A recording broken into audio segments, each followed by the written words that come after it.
99X in the Morning X, please welcome from Bush, Gavin Rossdale. Hey, Gavin. Barnsey, where have you been hiding? Dude, you have been hiding, and do you realize we're going on I've not been hiding. Listen, Gavin, we're going on a third of a century that we've been friends. Barnes from Atlanta? It can't be. He rises like a phoenix. Now that makes you feel old. No, it doesn't. It makes you feel rich. Rich, exactly. But how do you look exactly the same? Explain. Oh, I can assure you I don't. And I'm possibly cracking slower than expected, but it doesn't mean I'm not cracking. We talk about you all the time. You're like part of the history of 99X. And can you tell us like what you remember about the radio station? I remember we, coming there. I mean, I have very great memories there because Barnsley was very, everyone's been always so hospitable there.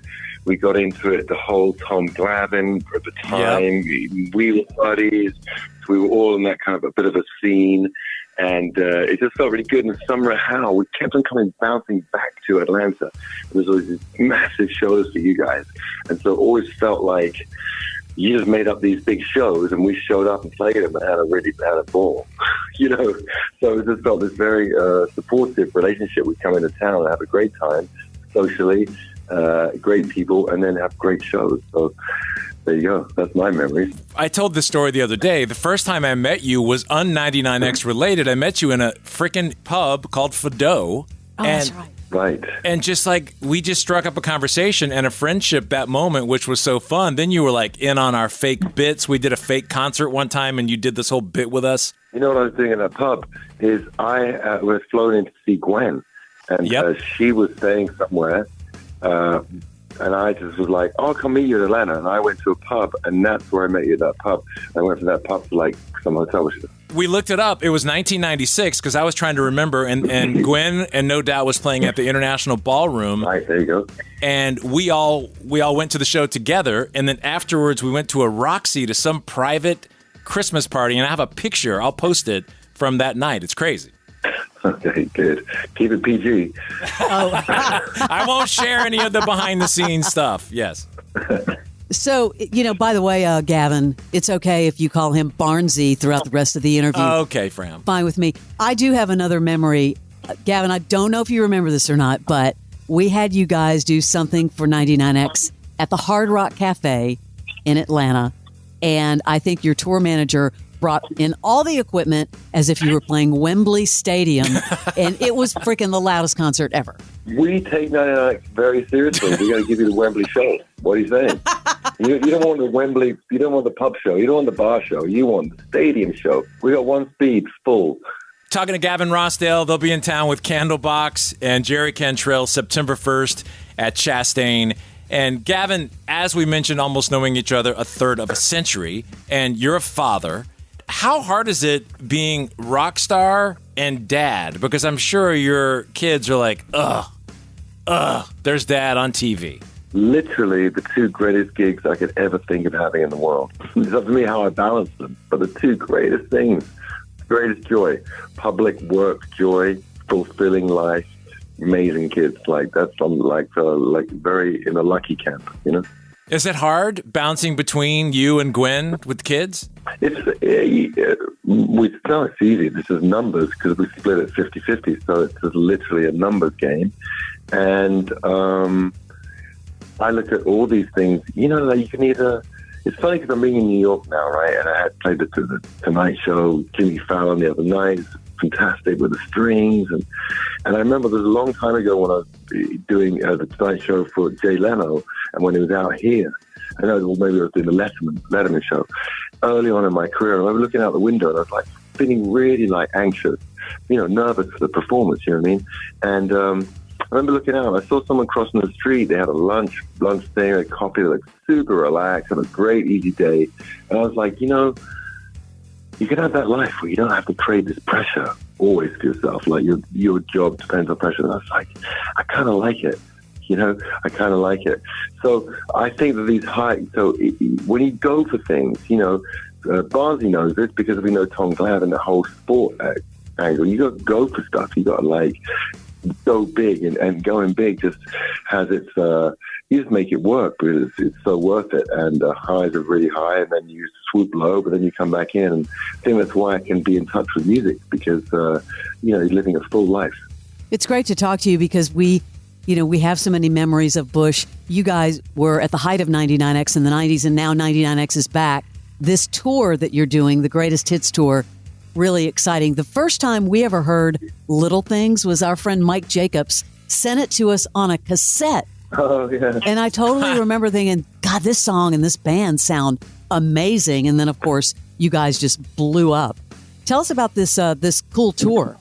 What the best thing about this tour is that we're going to have people that fell in love with this band 15 minutes ago with like More Than Machines or The Kingdom.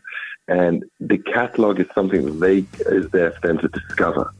And then for people like you, good selves, or other people that have been there from the get-go, it's just like a celebration of all this time. And like it's not. We're working on a new record, obviously, and I was thinking of going forward and keeping it really exciting and all that sort of stuff. So we're well through writing a lot of that record, and doing this collection of songs, the greatest hits, is just sort of a celebration, really. It's just like, wow, look, we made it this far, and that's it. And so it's been bring everyone together, galvanizing. In a time of division, it's great to be something that galvanizes people, or someone that, a band that elevates music and elevates people, No, you're galvanizing, not galvanizing. You're galvanizing the people. There you go.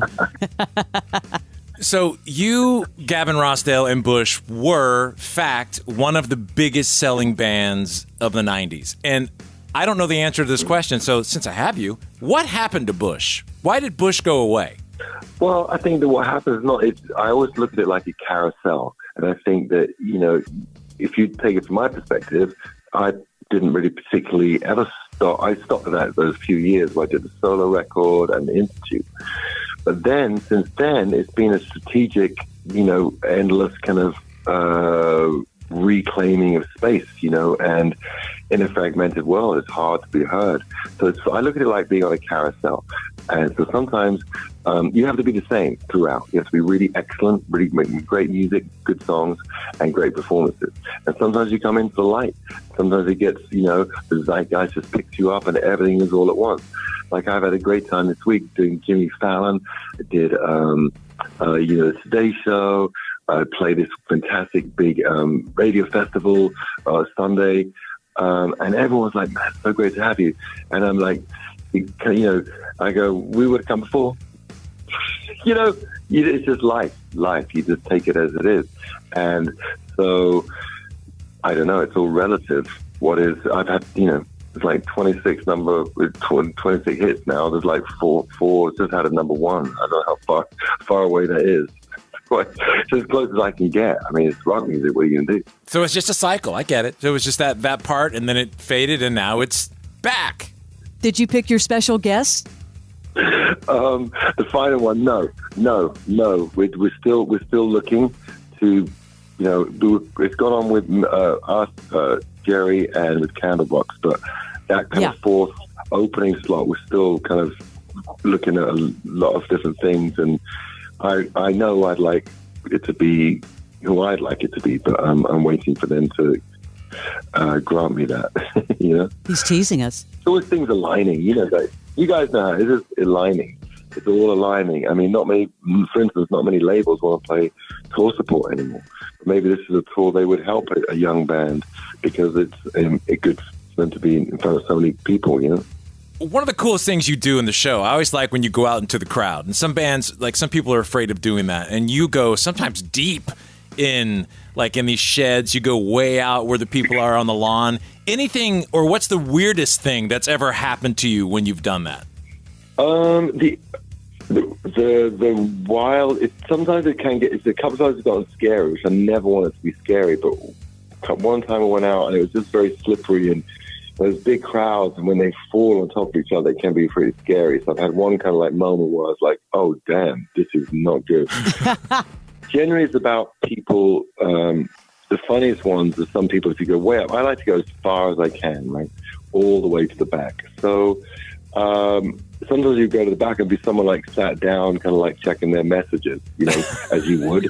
And so to kind of like suddenly be like standing over them like a tripod is kind of not that close, of course, but that's funny. Appropriately close is pretty insane. And just what you do is you just energize people. It's like giving a balloon air. People just get oxygenized. They just go, oh my God. They just can't believe what is happening. Because especially if they're like looking at something, they look up and I'm standing there with a microphone singing exactly what's coming out of the speakers. They're like, oh my God. That's funny. It's a really private moment. Wherever I am in the crowd, when I'm next to someone, it's just a really private moment for them. They're living the song. Then me being there next to them kind of takes it to a stratospheric level. And then they get back lost in the song. And it's a very powerful moment. Like it's not anything but super powerful. People are like gigging, laughing. People are like moved. It's great. It's a great moment of all moments for them. It's a great one. Well, it was certainly great to see you on Jimmy Fallon the other night doing Glycerine. Did Fallon try to play with you guys? Because he seems to want to jump in and play with every band lately.